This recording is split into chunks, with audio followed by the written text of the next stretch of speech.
4. Determine a força de caráter das pessoas. A lei do comportamento compulsivo.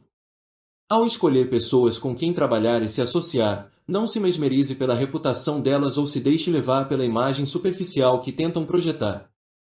Em vez disso, treine-se para olhar mais a fundo dentro de cada uma e lhes vê o caráter. O caráter dos indivíduos é formado nos anos iniciais e por seus hábitos diários. É o que os compele a repetir certas ações na vida e a cair em padrões negativos. Observe com atenção esses padrões e se lembre de que o ser humano nunca faz algo apenas uma vez. É inevitável que repita o seu comportamento. Meça a força relativa do caráter das pessoas por como elas lidam com adversidades, pela habilidade com que se adaptam e trabalham com os outros, pela paciência e capacidade de aprender. Gravite sempre em torno dos que emitem sinais de força, e evite os muitos tipos tóxicos existentes. Conheça bem o seu próprio caráter de forma a romper os seus padrões compulsivos e tomar o controle sobre o seu destino. O padrão. Para os tios, tias e avós que o viram crescer em Houston, no Texas, Howard Hughes Jr., de 1905 a 1976, era um menino tímido e desajeitado. A mãe quase morreu no parto, e, como consequência, não poderia engravidar de novo, por isso se devotou por completo ao filho. Com um temor constante de que ele adoeceria, vigiava-lhe todos os movimentos e fez o possível para protegê-lo. A criança venerava o pai, Howard Sr., que em 1909 havia fundado a fábrica de ferramentas Sharp Hughes Tool Company, com a qual logo faria fortuna. Este não permanecia muito em casa, sempre viajando. Negócios, de forma que o jovem Howard passava um bom tempo com a mãe. Aos parentes, ele parecia nervoso e hipersensível, mas, ao crescer, tornou-se bem polido e afável, totalmente devotado à família. Então, em 1922, a mãe morreu de forma repentina, aos 39 anos de idade. O pai nunca se recobrou da morte precoce da esposa, e faleceu 2 anos mais tarde. Então, aos 19 anos, o rapaz se viu sozinho no mundo, tendo perdido as 2 pessoas que haviam sido seus companheiros mais próximos e que lhe tinham direcionado cada fase da vida. Os parentes dele decidiram que teriam de preencher aquele espaço e lhe dar o direcionamento de que precisava. No entanto, nos meses que se seguiram à morte de Howard Sr., logo se confrontaram com o Howard Hughes Jr. que jamais viram ou suspeitaram que existia. Aquele indivíduo afável de súbito se tornou bastante abusivo. Antes obediente, era agora um rebelde radical. Não permaneceria na faculdade, como lhe fora aconselhado, e não seguiria nenhuma recomendação. Quanto mais insistissem, mais agressivo se tornava. Herdando a fortuna da família, podia agora se tornar independente, e planejava levar isso o mais longe possível. De imediato, lutou para comprar todas as ações da Sharp Hughes Tool Company que estavam na posse dos parentes e obter o controle total do negócio altamente lucrativo. Segundo a legislação do Texas, ele poderia solicitar ao tribunal que o declarasse como adulto caso conseguisse se provar competente o bastante para desempenhar esse papel. Hughes fez amizade com um juiz local e em pouco tempo obteve a declaração que queria. Agora, seria capaz de mandar na própria vida e na fábrica de ferramentas sem nenhuma interferência. A família se sentiu ofendida com tudo isso, e logo ambas as partes cortaram quase todo o contato entre si para sempre. O que havia transformado o doce menino que conheciam nesse rapaz rebelde e hiperagressivo? Era um mistério que nunca desvendariam. Depois de declarar a sua independência, Howard se mudou para Los Angeles, Califórnia, determinado a seguir as suas 2 mais novas paixões: produzir filmes e pilotar aviões. Ele tinha dinheiro para se satisfazer em relação a esses interesses, e em 1927 decidiu combiná-los, produzindo um filme épico de alto orçamento chamado Anjos do Inferno, sobre pilotos durante a Segunda Guerra Mundial. Recrutou um diretor e uma equipe de roteiristas, mas se desentendeu com o primeiro e o despediu. Empregou, então, Luther Reed, um homem que também tinha grande interesse em aviação e se identificava mais com o projeto, mas logo este pediu demissão, cansado da interferência constante de Hughes. As últimas palavras que lhe disse foram: "Se sabe tanto assim, por que você mesmo não dirige?" Hughes seguiu o conselho e se nomeou diretor. O orçamento começou a subir à medida que ele se esforçava para conseguir o máximo de realismo. Meses, anos transcorreram enquanto passava por centenas de membros de equipe e dublês de pilotagem, 3 dos quais morreram em acidentes com fogo.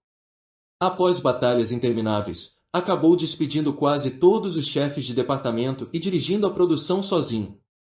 Preocupava-se excessivamente com cada tomada, cada ângulo, cada storyboard. Por fim, Anjos do Inferno estreou em 1930 e foi um sucesso estrondoso. A história era uma bagunça, mas as sequências de voo e ação deliciaram o público. Nascia então a lenda de Howard Hughes. Era um jovem intrépido e independente que se rebelara contra o sistema e produzira um grande sucesso. Um rude individualista que fez tudo sozinho. O filme custou a quantia colossal de 3,8 milhões de dólares para ser realizado, e perdeu quase 2 milhões de dólares, mas ninguém prestou atenção a isso. O próprio Hughes era humilde e alegava ter aprendido a lição sobre a produção. Fazer Anjos do Inferno sozinho foi o meu maior erro. Tentar realizar o trabalho de 12 homens foi idiotice da minha parte. Aprendi, pela experiência amarga, que ninguém sabe tudo. Durante a década de 1930, a lenda de Hughes pareceu apenas crescer à medida que pilotava aviões para quebrar vários recordes mundiais de velocidade, correndo riscos mortais em diversas ocasiões. A partir da empresa do pai, criou um novo negócio chamado Hughes Aircraft, que tinha esperanças de transformar na maior fábrica de aviões do mundo. Na época, isso exigia obter grandes contratos militares para produzir aviões, e quando os Estados Unidos entraram na Segunda Guerra Mundial ele armou uma grande estratégia para conseguir um contrato assim. Em 1942, vários oficiais do Departamento de Defesa, impressionados com as proezas dele na aviação, com a atenção meticulosa a detalhes que revelava em entrevistas e com seus esforços incansáveis para influenciar pessoas, decidiram premiar a Hughes Aircraft com uma concessão de 18 milhões de dólares para fabricar 3 enormes aviões de transporte, chamados Hércules, que seriam utilizados para levar soldados e suprimentos a várias frentes de guerra. Denominados barcos voadores, deveriam ter asas com envergadura maior do que um estádio de futebol e a cabine tão alta quanto um prédio de 3 andares. Se a empresa fizesse um bom trabalho, entregando-os no prazo e se mantendo abaixo do orçamento, o Departamento de Defesa faria muito mais encomendas e Hughes poderia dominar o mercado de aeronaves de transporte. Menos de um ano mais tarde, mais boas notícias. Impressionados com o design belo e elegante da pequena aeronave D-2 de Hughes, a Força Aérea encomendou 100 aviões para reconhecimento aéreo por 43 milhões de dólares, a serem reconfigurados nas linhas do D-2. No entanto, logo se espalhou o boato de que havia problemas na Hughes Aircraft, que começara como uma espécie de passatempo, pois Hughes colocará nela vários amigos de Hollywood e companheiros de aviação em posições de alto nível. E à medida que crescia, também aumentava o número de departamentos, mas existia pouca comunicação entre eles. Tudo precisava passar pelo próprio Hughes. Ele tinha que ser consultado sobre a mais ínfima das decisões. Frustrados com toda essa interferência no trabalho, vários engenheiros de primeira linha se demitiram. Hughes enxergou o problema e contratou um administrador-geral para ajudar com o projeto Hércules e fortalecer os negócios, mas o administrador-geral se demitiu depois de 2 meses. Hughes lhe prometera carta branca na reestruturação da empresa, porém após apenas alguns dias ele começou a vetar suas decisões e enfraquecer a sua autoridade. Ao fim do verão de 1943, 6 milhões dos 9 milhões de dólares alocados para a produção do primeiro Hércules já haviam sido gastos, e a aeronave não estava nem perto de ser concluída. Os oficiais do Departamento de Defesa que apoiaram Hughes para o trabalho entraram em pânico. A encomenda dos aviões de reconhecimento aéreo era crucial para o esforço de guerra. Será que o caos interno e os atrasos com o Hércules representavam problemas para a encomenda mais importante também? Hughes os ludibriara com o seu charme e campanha pública. No início de 1944, a fabricação dos aviões de reconhecimento estava irremediavelmente atrasada. Os militares agora insistiam para que um novo administrador-geral fosse contratado a fim de que resgatasse pelo menos parte do projeto. Felizmente, um dos melhores homens para o trabalho estava disponível na época, Charles Perelli, o garoto prodígio da produção de aeronaves. Este não queria o emprego, pois sabia, como todos da área, do caos reinante dentro da Hughes Aircraft. Agora o próprio Hughes, desesperado, partiu para a ofensiva usando todo o seu charme. Insistiu que havia se dado conta dos erros que cometera. Precisava das habilidades de Pirelli. Ele não era o que Pirelli esperava, mostrou-se de todo humilde e pareceu ser vítima de executivos inescrupulosos dentro do próprio negócio. Sabia os detalhes técnicos da produção de um avião, o que o impressionou. Hughes prometeu dar a ele a autoridade de que precisava. A despeito do seu próprio bom senso, Pirelli aceitou o emprego. Depois de apenas algumas semanas, porém, o administrador se arrependeu da decisão. Os aviões estavam bem mais atrasados do que fora levado a acreditar. Tudo o que via cheirava a falta de profissionalismo, até os desenhos mal feitos das aeronaves. E se pôs a trabalhar, cortando gastos desnecessários e simplificando os departamentos, mas ninguém lhe respeitava a autoridade. Todos sabiam quem comandava de fato a empresa, pois Hughes continuava a neutralizar as reformas de Pirelli. À medida que o projeto se atrasava mais e a pressão aumentava, Hughes desapareceu de cena, tendo aparentemente um esgotamento nervoso. Ao fim da guerra, nenhum avião de reconhecimento havia sido fabricado, e a Força Aérea cancelou o contrato. O próprio Pirelli, arrasado pela experiência, se demitiu em dezembro daquele ano. Hughes, tentando salvar algo dos anos de guerra, apontava para a fabricação completa de um dos barcos voadores, mais tarde conhecido como os Struzzi, ganso de abeto. Era uma maravilha, ele alegava, uma peça brilhante de engenharia numa escala colossal. Para provar que aqueles que duvidavam dele estavam errados, decidiu realizar pessoalmente um voo de teste. Ao sobrevoar o oceano, porém, tornou-se dolorosamente claro que o avião não tinha nem de longe a potência suficiente para o seu enorme peso. Depois de 1,6 km, pousou com cuidado na água e precisou ser rebocado. O avião jamais voltaria a voar e seria armazenado num hangar com o custo de US$ 1 milhão por ano, pois Hughes se recusava a desmontá-lo para aproveitar as peças. Em 1948, o proprietário da RKO Pictures, Floyd Odlum, quis vendê-la. A RKO era um dos estúdios mais lucrativos e prestigiados de Hollywood, e Hughes ansiava por retornar à luz dos holofotes, se estabelecendo na indústria cinematográfica. Comprou as ações de Odlum e obteve a participação majoritária. Dentro da RKO, houve pânico. Os executivos de lá conheciam sua reputação como alguém que se intrometia em tudo. A empresa havia acabado de criar um novo regime, encabeçado por Dory Shari, que a transformaria no estúdio mais impetuoso para novos diretores. Shari decidiu se demitir antes de ser humilhado, mas concordou em conhecer Hughes primeiro, em grande parte por curiosidade. Hughes foi puro charme. Segurou a mão de Shari, olhou-o direto nos olhos e disse: "Eu não quero ter nada a ver com a direção do estúdio. Você vai ser deixado em paz." Surpreso por essa demonstração de sinceridade e por sua proposta ter sido aprovada, acabou voltando atrás, e pelas primeiras semanas tudo foi como Hughes havia prometido. No entanto, logo vieram os telefonemas. Hughes queria que ele substituísse uma atriz no filme mais recente em produção. Percebendo o erro que cometera, Shari se demitiu de imediato, levando consigo muitos membros da sua própria equipe. Hughes começou a preencher as posições com aqueles que lhe obedeciam às ordens, contratando atores e atrizes de quem gostava. Comprou um roteiro chamado Estradas do Inferno e planejou transformá-lo na versão de 1949 de Anjos do Inferno.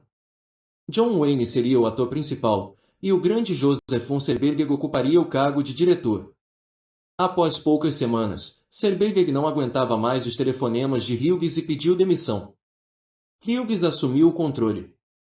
Numa repetição completa do ocorrido em Anjos do Inferno, o filme levou quase 3 anos para ser produzido, em grande parte por causa das filmagens aéreas, e o orçamento subiu para US$ 4 milhões.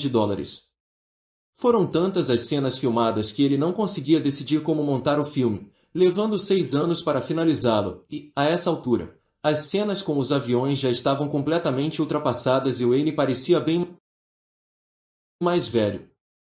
O filme logo caiu na obscuridade total. Em pouco tempo, O estúdio que fora tão ativo tinha prejuízos substanciais e, em 1955, tendo acionistas furiosos com o seu mau gerenciamento, Hughes vendeu a RKO para a General Tire Company. Na década de 1950 e no início da de 1960, as Forças Armadas norte-americanas decidiram adaptar parte da sua filosofia de combate aos novos. Para guerrear em lugares como o Vietnã, era preciso usar helicópteros, inclusive um helicóptero leve de observação para ajudar em atividades de reconhecimento.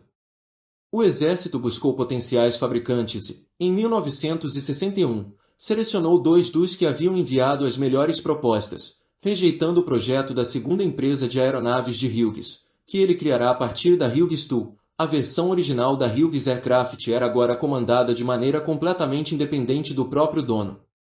Mas ele se recusou a aceitar essa derrota.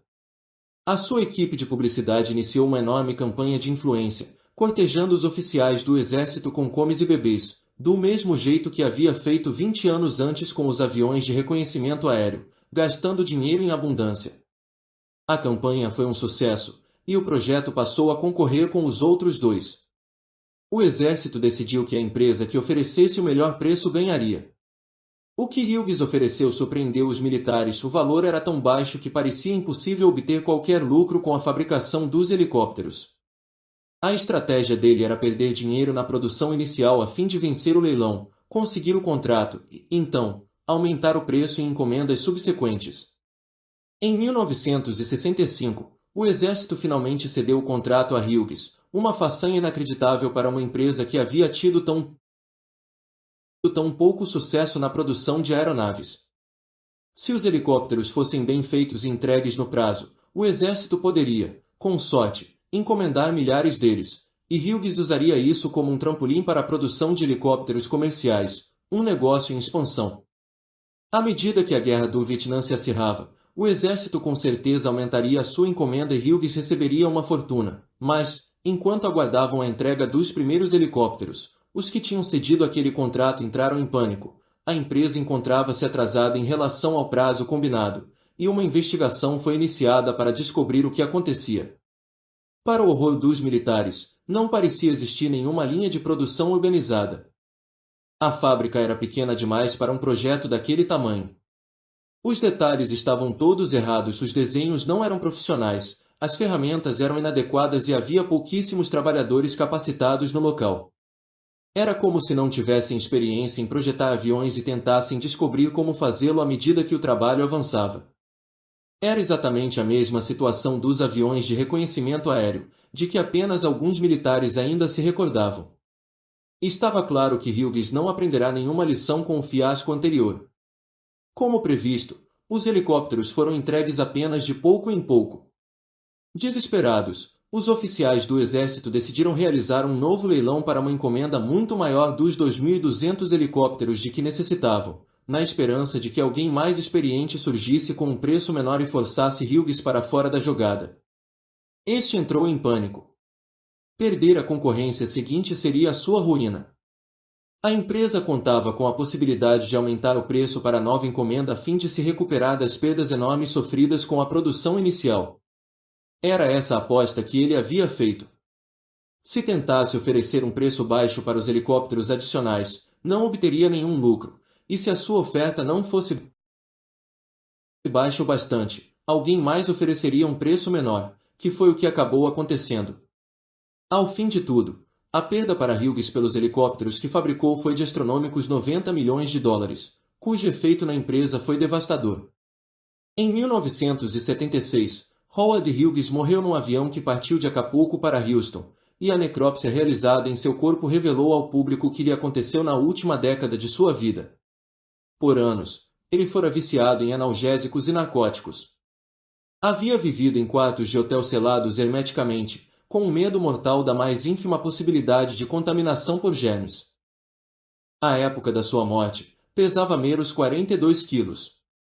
Viverá em isolamento quase completo, servido por uns poucos assistentes, tentando desesperadamente manter tudo isso em segredo.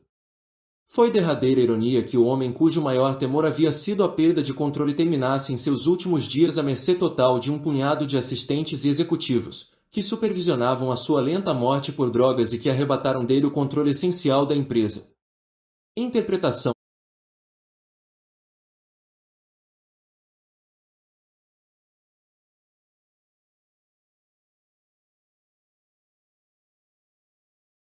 Interpretação. O padrão da vida de Howard Hughes foi estabelecido bem cedo.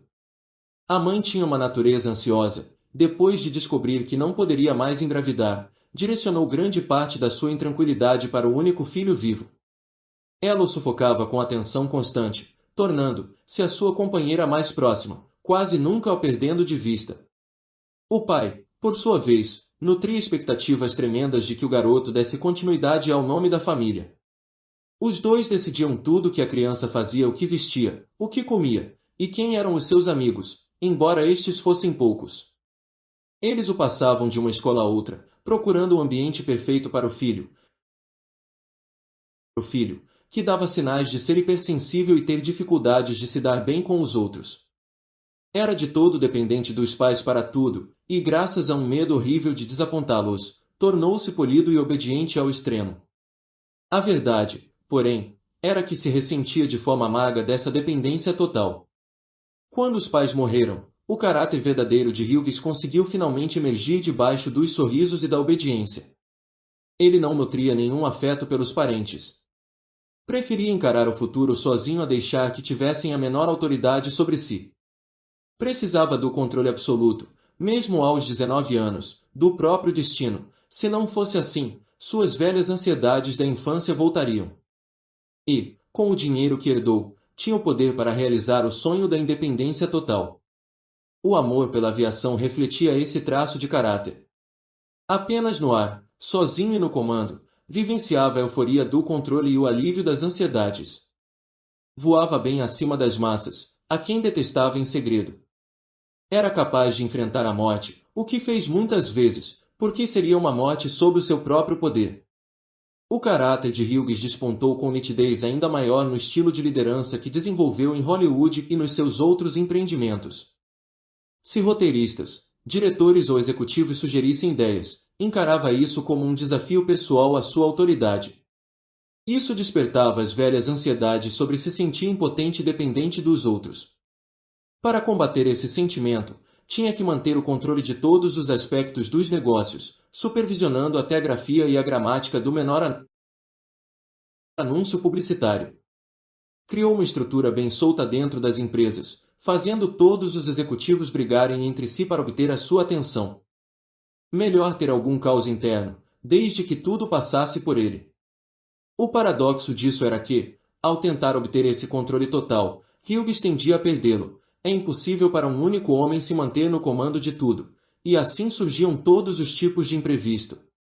Quando os projetos se desmantelavam e a pressão se intensificava, ele desaparecia de cena, ou adoecia de forma bem conveniente. Essa necessidade de controlar tudo em redor se estendia até as mulheres com que namorou examinando-lhes cada ação, e contratando investigadores particulares para segui-las. O problema que Howard Hughes apresentava a todos os que decidiam trabalhar ao seu lado em alguma capacidade era que ele construiu com cuidado uma imagem pública que ocultava as fraquezas óbvias do seu caráter. Em vez de um microgerenciador irracional, apresentava-se como um individualista rude e como o perfeito norte-americano independente. O que mais causava danos era a sua habilidade de se caracterizar como um empresário de sucesso liderando um império de bilhões de dólares. Na verdade, havia herdado do pai uma fábrica de ferramentas bastante lucrativa. Com o passar dos anos, as únicas partes desse império que rendiam lucros substanciais eram a fábrica de ferramentas e uma versão inicial da Hughes Aircraft, que ele criou a partir dessa fábrica. Por muitos motivos, essas duas empresas eram gerenciadas de forma completamente independente de Hughes. Ele não contribuía em nada para as suas operações. As muitas outras que comandou pessoalmente a divisão posterior de aviação, os empreendimentos cinematográficos, os hotéis e imóveis em Las Vegas tiveram prejuízos substanciais que, por sorte, foram cobertos pelas outras duas. Na verdade, Hughes era um péssimo empresário, e o padrão de fracassos que revelava isso era evidente para qualquer um ver. No entanto, esse é um ponto cego da natureza humana. Estamos mal equipados para medir o caráter das pessoas com quem lidamos. A imagem pública e a reputação que as precedem nos mesmerizam com facilidade. Somos cativados pelas aparências. Se os indivíduos se secam de algum mito encantador, como fez Hughes, querem acreditar nesse mito. Em vez de determinar o caráter de alguém a habilidade de trabalhar com outros, de cumprir promessas, de se manter forte em circunstâncias adversas, decidimos fazer contratações com base em um currículo reluzente, no charme e inteligência. Contudo, até mesmo um traço positivo como inteligência não tem mérito nenhum se alguém tiver um caráter fraco ou dúbio. Portanto, por causa do nosso ponto cego, sofremos sob o líder irresoluto, o chefe microgerenciador, o sócio conivente. Essa é a raiz de tragédias intermináveis na história, o nosso padrão como espécie. A todo custo, você precisa alterar a sua perspectiva. Treine-se para ignorar a fachada que os outros apresentam, o mito que os seca, e, em vez disso, busque a fundo por sinais do caráter deles. Isso será observável nos padrões que revelaram o passado, na qualidade das suas decisões, em como decidem solucionar problemas, como delegam autoridade e trabalham em equipe, e inúmeros outros sinais. Uma pessoa de caráter forte é como ouro rara, mas inestimável. Ela se adapta, aprende e se aprimora. Já que o seu sucesso depende daqueles com quem e para quem trabalhar, torne o caráter deles objeto principal da sua atenção. Você se poupará da miséria que seria descobrir isso tarde demais. Caráter é destino. Item Heráclito. Chaves para a natureza humana.